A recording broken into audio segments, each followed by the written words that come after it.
आराधना की मौत के सदमे से माधव पूरी तरह टूटकर बिखर चुका है। वह नशे में डूबा हुआ है। माधव अब जीवन से हार मान चुका है। उसे लगता है कि उसकी जिंदगी में प्यार नाम की कोई चीज बची ही नहीं है। मेनका को यकीन है कि आराधना मर चुकी है, लेकिन जब वह उसे सामने देखती है तो उसके होश उड़ जाते हैं। आराधना की मौजूदगी ही मेनका की सारी साजिशों को खत्म कर सकती है, क्योंकि असली सच्चाई ये है कि मेनका ने ही आराधना को मरवाने की कोशिश की थी, लेकिन किस्मत को कुछ और ही मंजूर था। वह न अपनी पुरानी पहचान को जानती है और न अपनी पुरानी जिंदगी को। यही भूलने की बीमारी अब कहानी को और भी रहस्यमयी बना देती है। माधव जिसे मरा हुआ समझ रहा था, अब उसे सामने देखकर यकीन नहीं कर पा रहा है। इधर माधव की जिंदगी में विनायक नाम का एक रिश्ता जन्म ले चुका है, जिससे वह जुड़ना चाहता है, लेकिन डरता भी है। क्या कारण है उसका बीता हुआ कल? पहले दामिनी ने उसे छोड़ कर चली गई और अब फिर आराधना।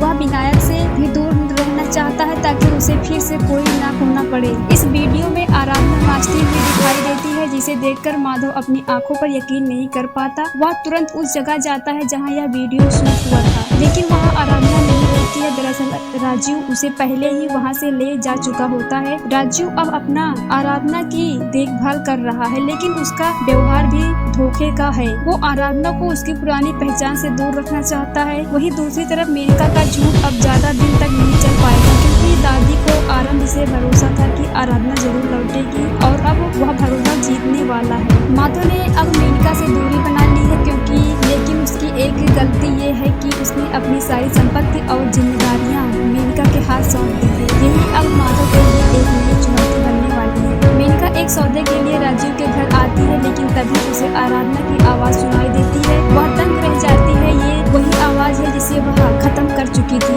दरवाजा खुलता है और मेनका देखती है सामने वही चेहरा, वही सब, और आराधना जिंदा या कोई हमशक्ल नहीं। आर्यन जिसे आराधना का एक्सीडेंट किया था, वह भी डर जाता है, क्योंकि ये रहस्य अब उससे भी छिपा नहीं रहा। उसके सामने खड़ी लड़की हूबहू वैसी ही है जैसे एक्सीडेंट से पहले आराधना थी। आराधना के व्यवहार में बदलाव साफ झलकने लगता है। वह राजीव की बातें मानने से इनकार कर देती है, चिल्लाती है, बगावत करती है, जैसे उसके अंदर कोई पुराना दर्द जागने लगा हो। वह नाचने की जगह पर दोबारा पहुंचती है और इस बार माधव भी वहां होता है। माधव जो अब भी नशे में होता है, एक गिरती हुई लड़की को संभालने के लिए दौड़ता है और तभी वह देखता है कि वो लड़की कोई और नहीं बल्कि आराधना है। अब सवाल ये उठता है कि क्या माधव उसे यकीन दिला पाएगा कि वो ही आराधना है? क्या आराधना को उसकी पुरानी यादें वापस आएंगी? क्या मेनका की साजिशों का पर्दाफाश होगा? मेनका अब दोहरी चुनौती से घिरी हुई है। एक तरफ उसका अतीत उसे डराने लगा है, वहीं दूसरी तरफ आराधना की वापसी उसके हर राज को उजागर कर सकती है। माधव अब आराधना की परछाई को भी खोना नहीं चाहता। वह हर हाल में उसे वापस अपनी जिंदगी में लाने की कोशिश करेगा, भले ही आराधना को कुछ याद ना हो। माधव की सच्चाई, आराधना की मासूमियत और मेनका की चालबाजी, तीनों एक दूसरे से टकराने वाले हैं। क्या सच की जीत होगी? क्या आराधना को उसकी पुरानी जिंदगी याद आएगी,